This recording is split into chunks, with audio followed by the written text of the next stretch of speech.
வச்சு இன்றைக்கி ரவா தோசை ஒன்று பண்ண போகிறோம். அதுக்கு தேவையான பொருட்கள்: ரவை,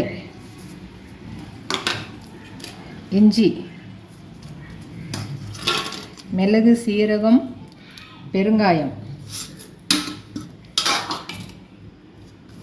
கருவேப்பிலை பொடிசாக நறுக்கினது, வெங்காயம், கேரட்டு, பீன்ஸு, பச்சை மிளகாய்,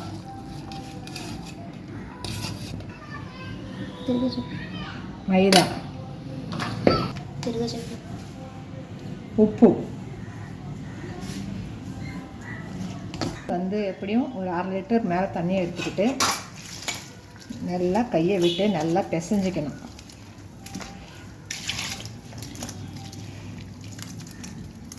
இதை எப்படியும் ஒரு 10 பேர் சாப்பிட்ற அளவு தான் நான் பண்ணிகிட்ருக்கேன். அதனால் நீங்கள் நல்லா பண்ணிக்கலாம்.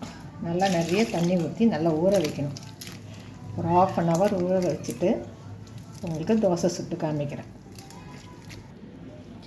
இது நல்லா கலந்து விட்டுட்டு தோசை நம்ம சுடும்போது கடுகு, உளுத்தம்பருப்பு, காஞ்ச மிளகாய் போட்டு தாளிச்சிட்டு நல்லா மெலிசாக சுட்டோம்னா நல்லா மொறுமொறுன்னு ஒரு தோசை வரும். உங்களுக்கு காமிக்கிறேன் பாருங்கள். அப்புறமா மாவு இந்த அளவுக்கு தண்ணியாக இருந்தால் தான் நல்லா சுற்றி ஊற்றினா நல்லா முருவலாக வரும்.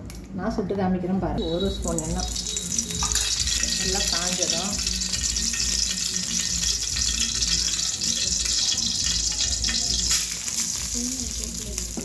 கடுகு, உளுத்தம்பருப்பு, காஞ்ச மிளகாய்,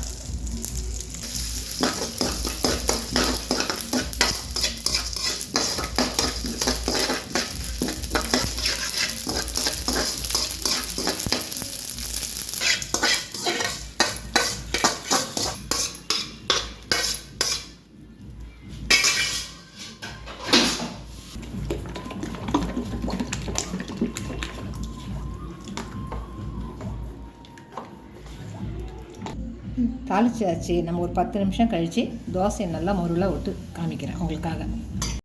இப்போ 10 நிமிஷம் ஆயாச்சு. இப்போ நம்ம தோசை சுட போகிறோம். கரண்டியில் ஊற்றாதீங்க. நல்லா தண்ணியான கரைசல் எடுத்துக்கிறதால ஒரு டம்ளரில் எடுத்துக்கோங்க. டம்ளரில் எடுத்துட்டு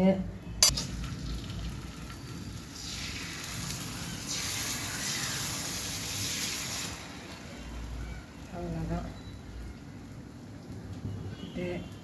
ஒரு 2 நிமிஷம் ஆன பிறகு கொஞ்சோண்டு எண்ணெய் அப்படி விட்டுட்டு சென்டரில் கொஞ்சம் எண்ணெய் விடுங்க. விட்டுட்டு இட்லி மூடி இருக்க பாருங்கள், அதை வச்சு மூடிடுங்க. மூடிட்டு கொஞ்சம் ஸ்லோ ஃப்ளேமில் வச்சுக்கோங்க.